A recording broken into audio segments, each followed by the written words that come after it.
자, 오늘의 말씀은 마태복음 27장 33절 한 절 말씀입니다. 제목은 골고다의 비밀입니다. 골고다, 즉 해골이라는 곳에 이르러, 해골의 곳이라는 곳에 이르러 이렇게 말씀했는데, 해골이라는 곳에 이르러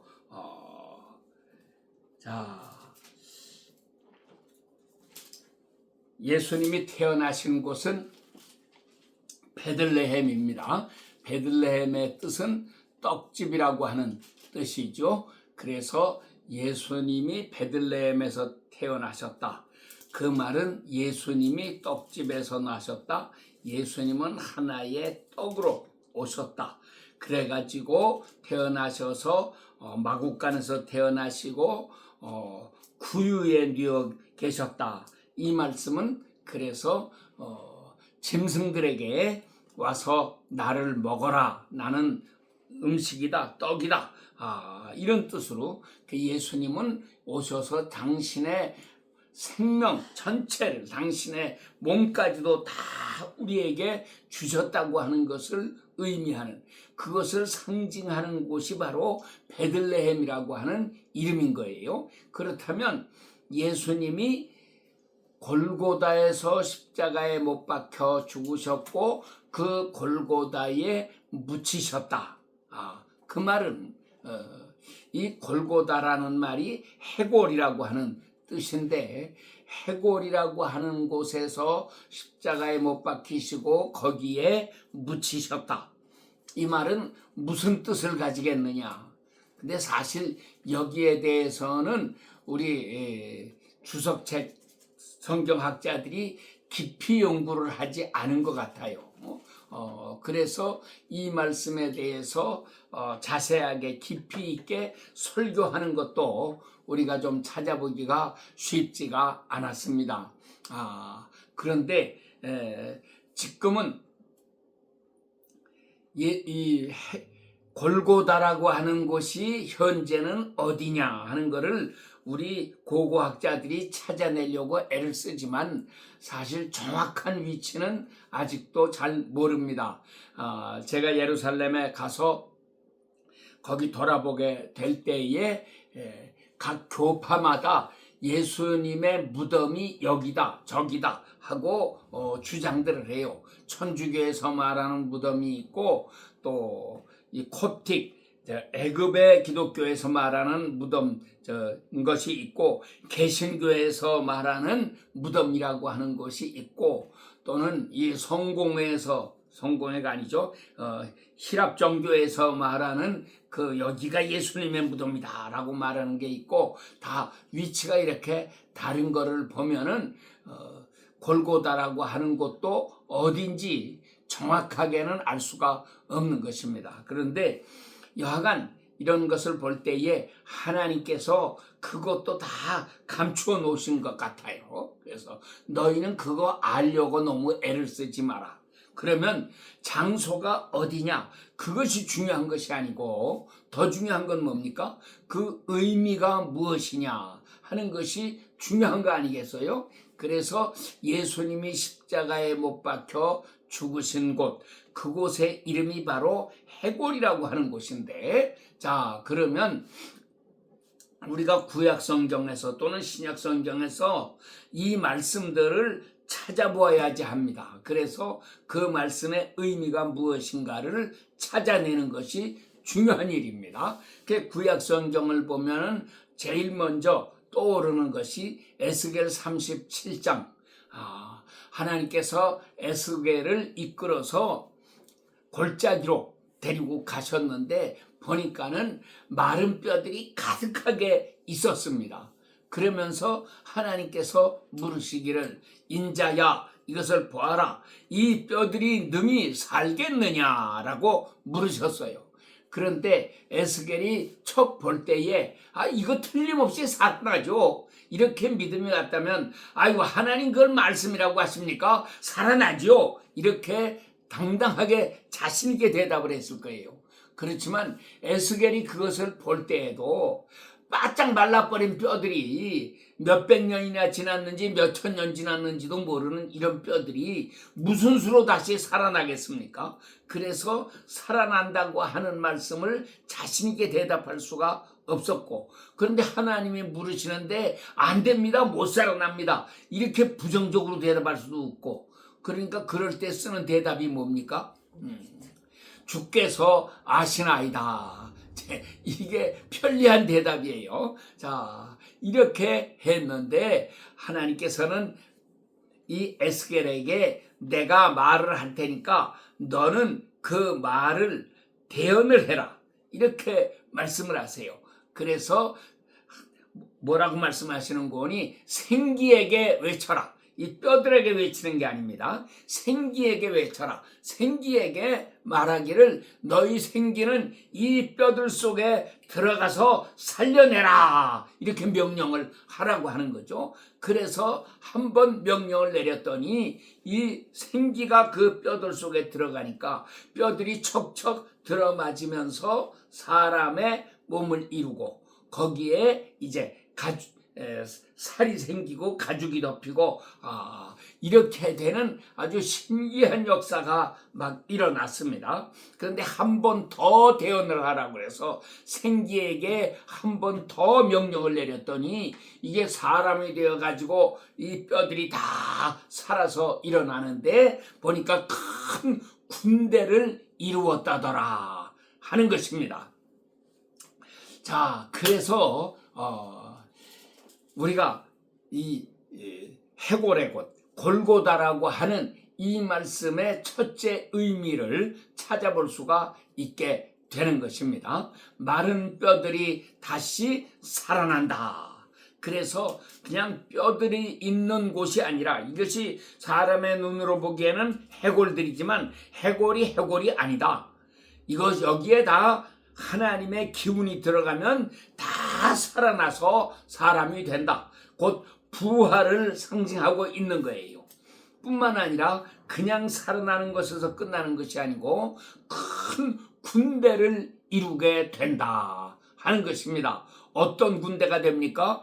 영적인 군대입니다. 신령한 군대입니다. 마귀와 싸워서 마귀를 파하는 놀라운 군대가 된다는 얘기입니다. 그렇다면 여기에 지금 있는 뼈들은 악인들의 뼈일까요? 의인들의 뼈일까요?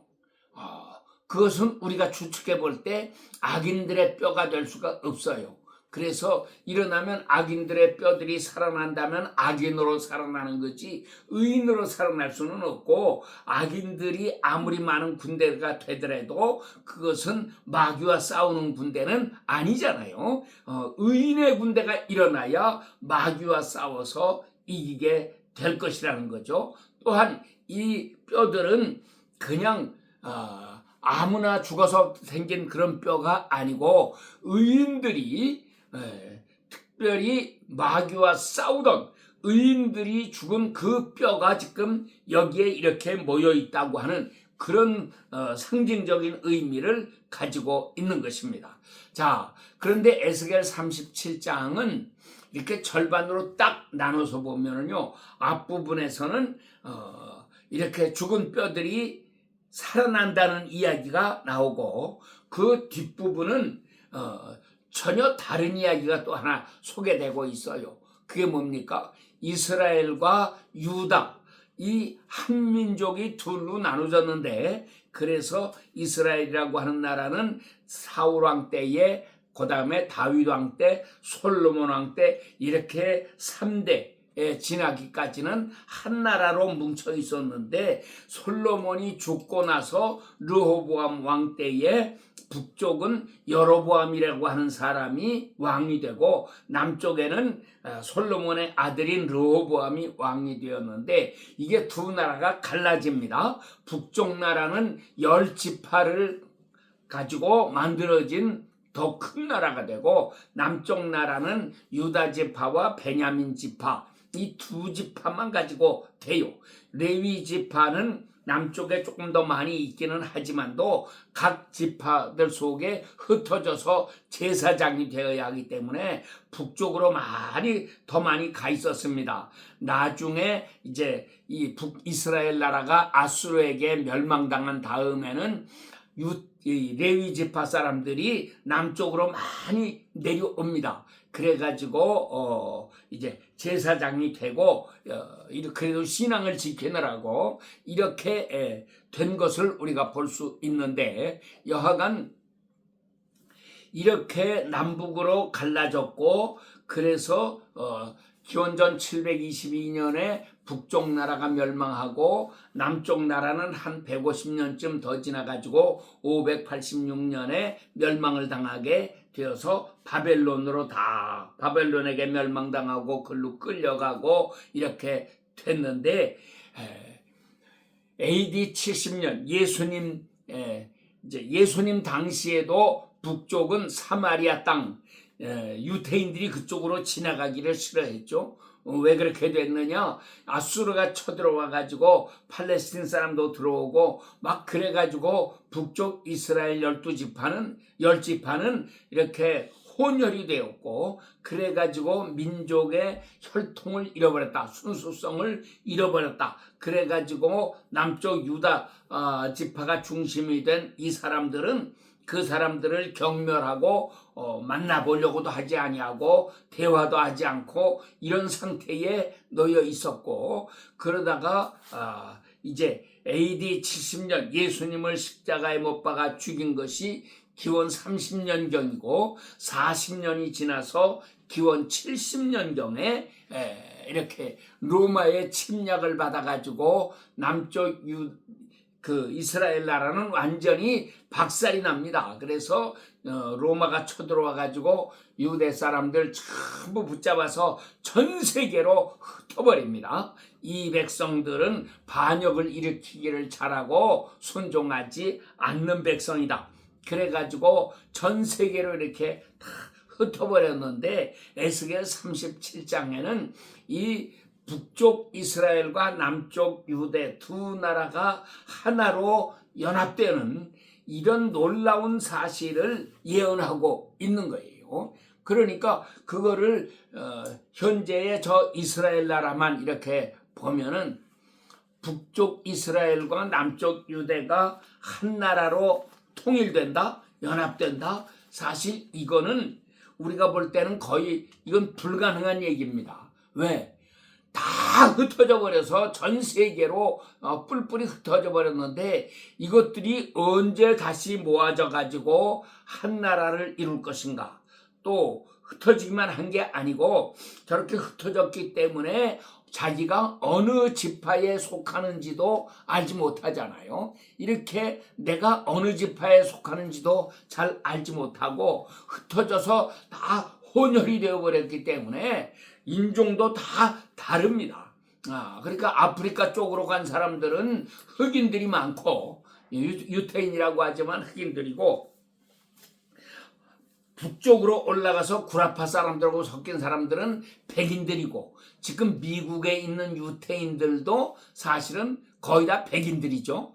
이렇게 백인들이고, 그러면 동양 사람으로서의 그 얼굴 모습도 사실은 찾아보기 어렵게 된 그런 형편이에요.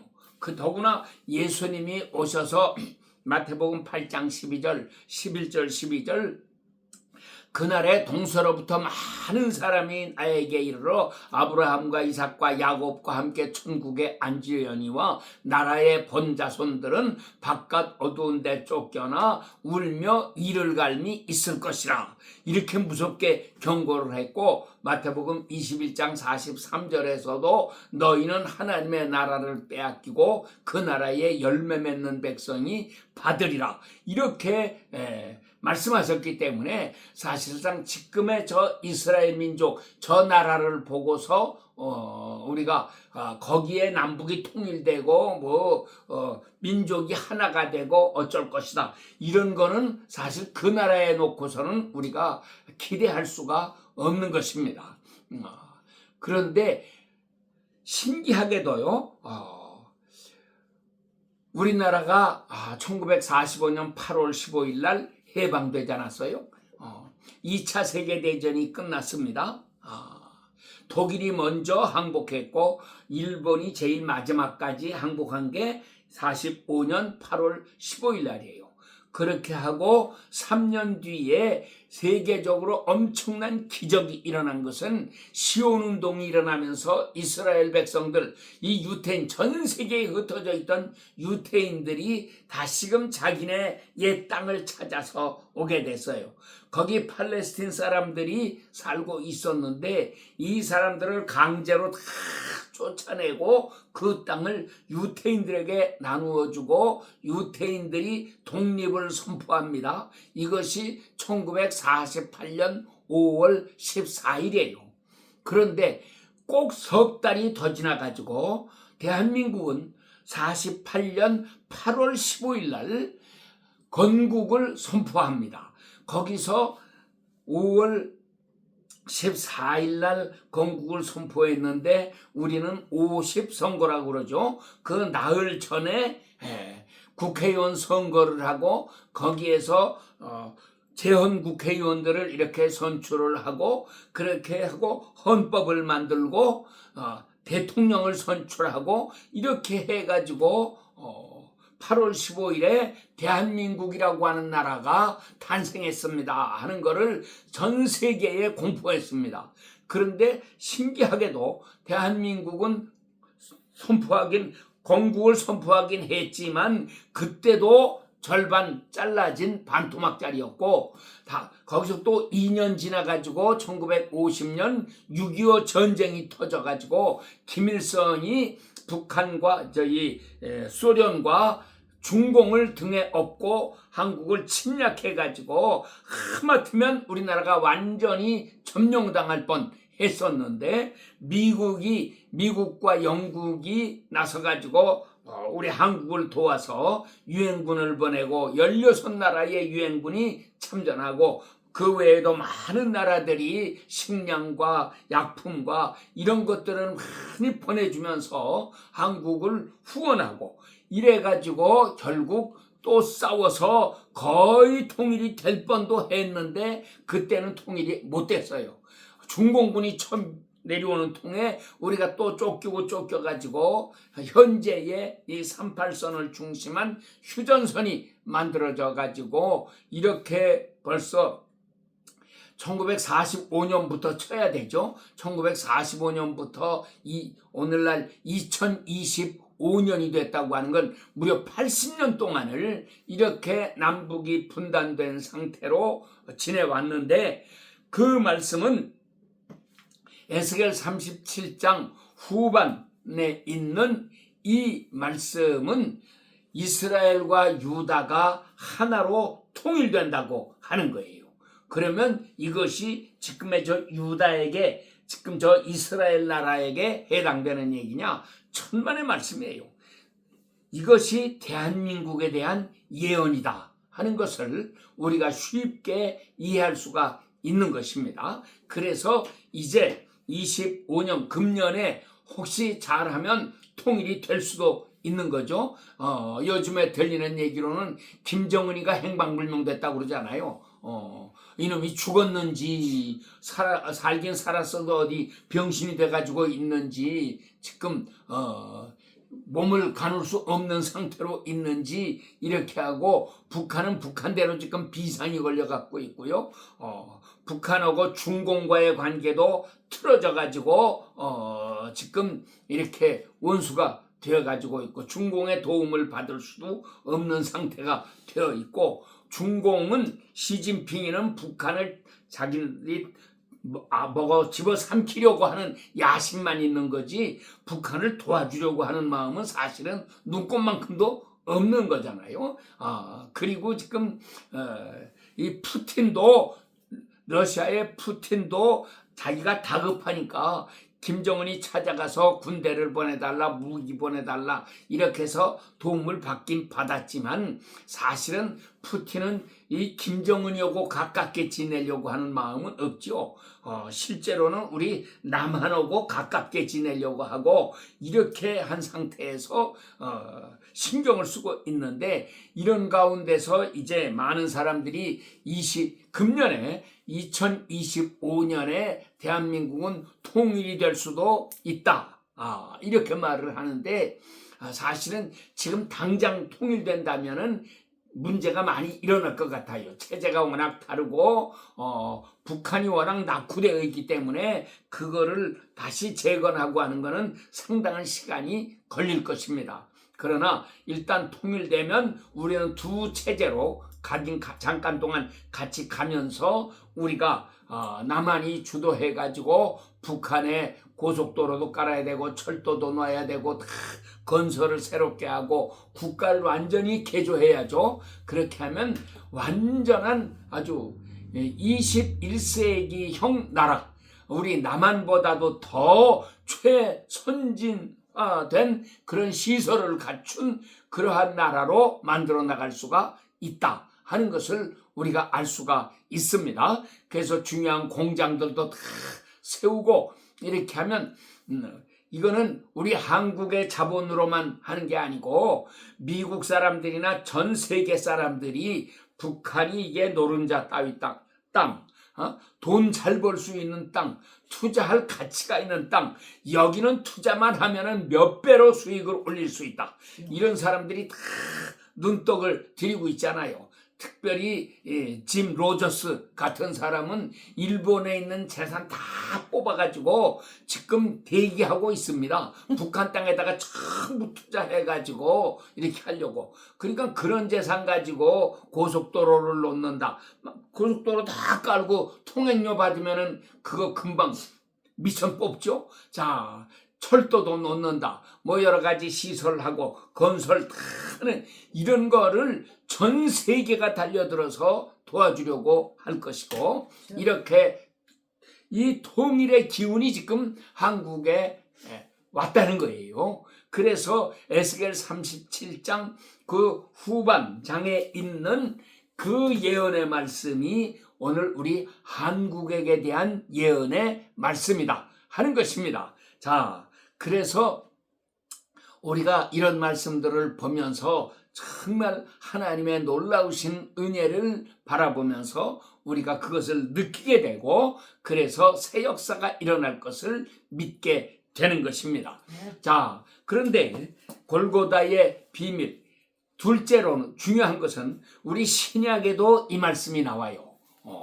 신약에는 어디에 나오느냐? 신약의 계시록 11장 말씀에 보면은 계시록 11장에 이제 두 증인에 대한 이야기가 나오는데, 두 증인이 열심히 복음을 전하다가 이분들이 순교를 하게 됩니다. 그런데 거기에 뭐라고 했는 거니? 이 두 분이 순교한 곳, 거기가 바로 예수께서 십자가에 못 박혀 돌아가신 곳이다, 그렇게 설명하면서 이것을 영적으로 말할 것 같으면 소돔이라고도 하고 애굽이라고도 한다, 이렇게 설명을 하고 있어요. 그게 사실 그 말씀이 무슨 뜻인지 우리가 제대로 이해를 하지 못하고 이렇게 살았는데, 이 골고다라고 하는 말씀을 연구를 하면서 에스겔 37장하고 계시록 11장에 있는 두 증인이 순교한 곳, 그곳이 바로 예수 그리스도께서 십자가에 못 박혀 돌아가신 곳이다, 이런 말씀을 같이 연결을 시켜볼 때에 사실은 답이 이렇게 나타난단 말이에요. 그런데 그곳의 이름이 소돔이라고도 하고 애굽이라고도 한다. 그 말은 무엇을 암시합니까? 이 두 증인이 소돔이라고 하는 것, 소돔은 무엇으로 유명한 땅이냐? 동성애가 유명한 땅입니다. 그래서 불벼락을 맞아서 멸망당했고, 그 땅이 지금은 사해라고 하는 바다, 죽을 사자 사해입니다. 죽음의 바다입니다. 거기에는 물고기 한 마리도 살 수가 없다고 하는 것이에요. 왜 그렇게 되느냐?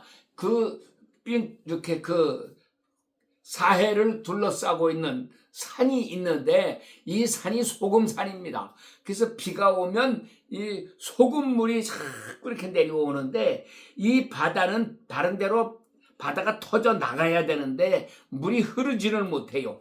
그래서 위에서부터 저 요단강에서부터 흐르는 물이 계속 이 바다로 모여들고 그리고 산에서 소금기가 내려오고 그런데 이것이 해가 쨍쨍 나면 물이 자꾸 증발되니까 그렇게 증발되어서 물이 없어지고 그러면서 물의 양은 이렇게 그대로 유지를 한단 말이에요.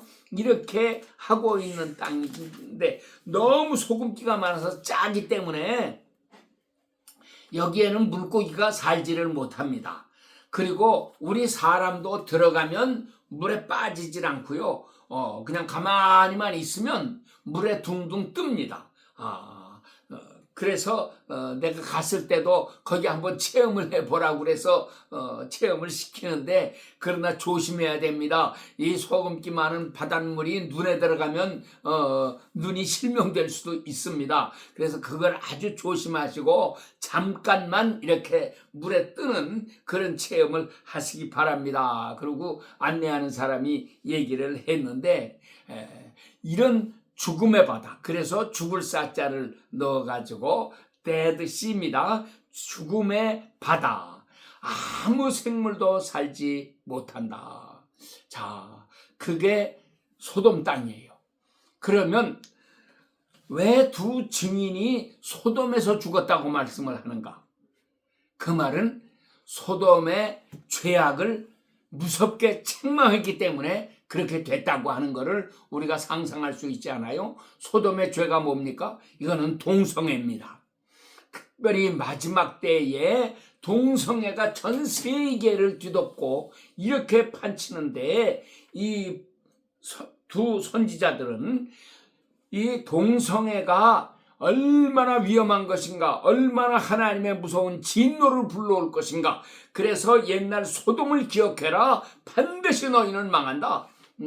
이것을 외치는 이런 사람들이었기 때문에 이 사람들이 죽었다고 하는 거죠. 예수님이 어디서 죽으셨느냐? 죄악이 가장 많은 땅 예루살렘, 저 유대 나라에서 이렇게 십자가에 죽으신 거예요. 죄를 책망하지 않았으면 안 죽습니다.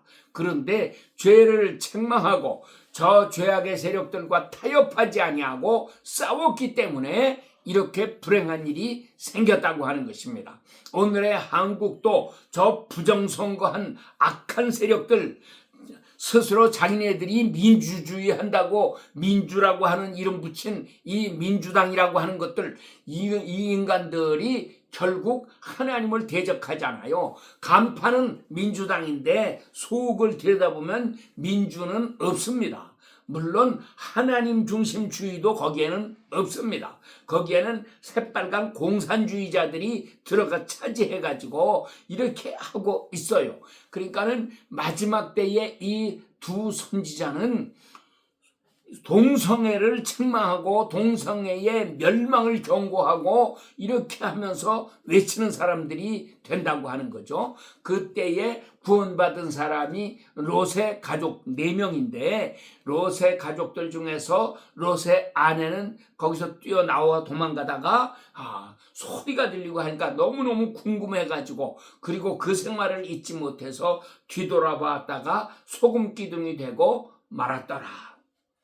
그러니까 마지막 때에도 이 선지자들의 경고를 듣고 그 성을 뛰쳐나올 사람들이 있을 거예요. 그래서 나는 이제 이 동성애 안 한다, 끊는다 하고 이렇게 뛰쳐나올 사람들이 있겠지만 그러나 뭡니까?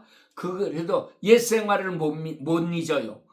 그래가지고 그때가 좋았는데 하고 뒤돌아보는 인간, 그러다가 소금 기둥 되는 인간들도 많이 있을 것입니다.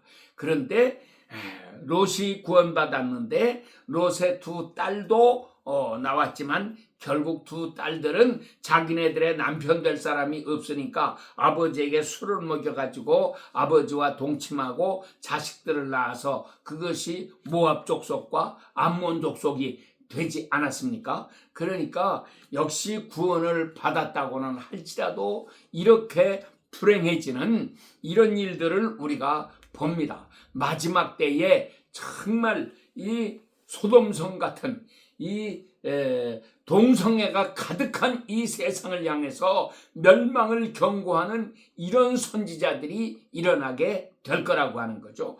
또 하나는 애굽이라고도 한다 그랬어요. 애굽을 영적으로 애굽이라고 한다. 애굽은 어떤 곳입니까? 애굽은 이스라엘 백성들이 종살이 하던 곳입니다. 그런데 모세가 그들을 끌어낼 때에 하나님의 역사는 다 나오도록 하시는 거였어요. 그래서 애굽 땅에 10가지 무서운 재앙을 쏟아내리고 하나님의 백성들의 길을 가로막고 하나님의 백성들을 억압하고 착취하고 이렇게 죽이고 못살게 굴던 그 애굽, 여기에 하나님의 무서운 심판이 임한다고 하는 것입니다. 그래서 마지막 때에는 기독교에 대한 큰 박해가 있는데 가짜 기독교는 박해하지 않습니다. 진짜 크리스천들에게 대해서는 무시무시한 박해가 옵니다. 그리고 누가 박해하느냐? 애굽이 박해해요.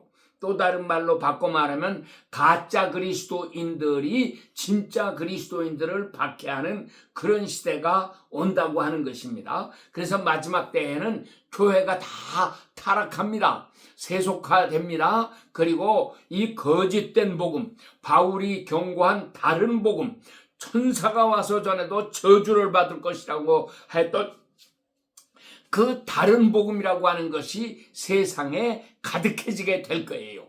이것을 경고하고 이게 잘못됐다고 외치면 그 사람이 이 두 선지자 가운데 하나가 되어가지고 순교를 하게 된다고 하는 얘기죠. 그래서 오늘날 세속화되어가는 현실 교회들을 보면서 교회야 깨어나야 한다, 회개해라 하고 이 회개를 외치는 사람, 이 사람 위험한 사람입니다. 이 사람 맞아 죽을 사람이에요. 그런데 이분들은 그거를 겁내지 않고 외쳤어요. 또 다른 말로 하면 애굽이라고 하는 것은 광야 생활 40년 지나면서 걸핏하면 이 이스라엘 백성들이 애굽으로 돌아가자 그런 소리들을 했어요. 그러니까 아마 옛날 모세 때에도 애굽에서 끌어낼 때에 너희들 중에 남아있을 사람은 그냥 남아있고 하나님이 약속하신 저 적과 꿀이 흐르는 새 땅에 갈 사람들은 나서라 하고 말했으면 안 가고 그냥 거기 눌러 앉아 살겠다는 사람들도 상당히 많이 있었을 거예요. 특별히 병든 자들이나 노인네들이나 이런 사람들이야 안 가려고 했겠죠. 먼 여행을 어떻게 감당하겠어요. 그래서 거기 앉아 있으려고도 했을 텐데 모세 때에 하나님은 강제로 다 끌어냈습니다. 근데 이렇게 끌어내다 보니까 저 약속의 땅까지 가는 길이 이 사람들에게는 힘든 거예요. 그래서 항상 불평하고 원망하고 이렇게 살았어요. 오늘날 우리들도 하나님께서 이렇게 다 불러내시지 않았습니까? 불러내셨는데 우리가 하나님 앞에 정말 감사하고 기쁨으로 이 십자가를 지고 주님을 따라가면 얼마나 좋겠어요. 그런데 예수님 믿다가 조금이라도 어려운 거 있으면 불평하고 원망하고 옛날 안 믿을 때가 더 좋았는데 그때로 돌아갈 수는 없을까? 이런 소리 하는 사람들은 사실은 광야에서 다 멸망당하고 말았습니다. 그래서 오늘날도 이렇게 우리를 유혹하는 인간들이 많습니다. 하나님께서 만드신 하늘에 있는 천국보다 인간이 만든 지상 천국이 더 좋다. 그게 공산주의 사상입니다. 그래가지고 이 땅에다가 천국을 건설하자 그러지 않습니까? 민주주의 하고 우리가 이야기하는데 그것도 하나님께서 주시는 그 성경 말씀에 따른 민주주의가 아니고 인간들이 만든 민주주의 하자. 그게 바로 북한입니다. 그래서 그 나라도 조선 인민민주주의 공화국이에요. 그리고 지네들을 공화국이라고 합니다. 그게 무슨 공화국입니까? 왕국이고, 왕국 가운데도 옛날에 우리 조선의 왕들은 그렇게 마음대로 사람을 죽이고 살리고 그렇게 하지를 않았어요. 그래서 대신들이 이건 안 됩니다, 불가합니다 그러면은 왕이라고 할지라도 함부로 그걸 못하고 이렇게 해서 대신들의 뜻을 따라서 행했는데, 오늘날 저 김정일이의 자식, 김일성이의 자식들 하는 거는 그냥 왕의 명이 곧 하나님의 명령보다도 더 무섭게 이렇게 해가지고 막 사람을 함부로 죽이는 이런 짓을 하는데, 그게 무슨 공화국이고 그게 무슨 민주주의겠습니까? 그들은 이렇게 이름만 그럴듯하게 하고 온갖 횡포를 자행하고 있는 것입니다. 자유를 준다고 하지만 거기에 무슨 자유가 있습니까? 이렇게 거짓말이에요. 말은 진보라고 하지만 우리나라도 마찬가지예요. 보수 세력과 진보 세력 그러지만, 진보는 무슨 진보입니까? 퇴보가 진보라고 하는 이름을 도용해가지고 진보인 척하고 실상은 퇴보할 짓만 열심히 찾아서 하고 있는 거잖아요. 역사적으로도 다 증명된 가장 부패하고 타락한 사상을 신봉하고 있는 이런 세력이 저 퇴보 세력입니다. 그러면서 포장은 진보라고 하고 있어요. 자, 이것이 애굽입니다. 그러므로 마지막 때에 일어날 두 선지자들은 첫째는 동성애를 비판하고 경고하는 것이, 멸망을 경고하는 것이고, 또 하나는 저 애굽을 경고하고 그들의 멸망을 이렇게 경고하고 경계하는 거예요. 절대로 그리로 돌아가면 안 된다. 우리는 눈에 보이지 않는, 지금 당장 우리 눈에는 보이지 않는 저 하나님이 약속하신 땅을 바라보고 한 걸음 한 걸음 전진해 나가자, 이거를 강조하는 것입니다. 그래서 우리가 이 마지막 때에 절대로 뒤돌아보지 말고 앞만 보고 힘차게 전진해야 합니다. 독수리처럼 저 하늘 높이 이렇게 비상하면서 하나님께서 보여주시는 새 땅을 바라보고 그렇게 전진해 나가는 성도들이 되어야 하겠습니다. 예수님께서는 오늘 우리에게 이 놀라운 역사를 일으켜 주십니다. 그래서 우리가 예수님 꼭 마음에 모시고 성령으로 말미암아 에스겔 37장에 이 해골들이 큰 군대를 이루는 것처럼 우리도 성령의 충만함을 받아서 하나님의 군사들이 되어야 하겠고요. 이 힘들고 어려운 광야 생활 잠깐 지나지만, 그러나 사실은 잠깐 지나는 겁니다. 지금 당장 조금 어렵다고 그래서 낙심하거나 원망하거나 뒤로 가자 이런 어리석은 소리 하지 말고, 우리는 하나님의 약속의 말씀을 꼭 붙잡고 한 걸음 한 걸음 힘차게 전진해 나가는 새 역사가 우리에게 일어나야지만 하겠습니다. 이런 은혜가 여러분들에게 충만하게 되기를 축원합니다. 아멘.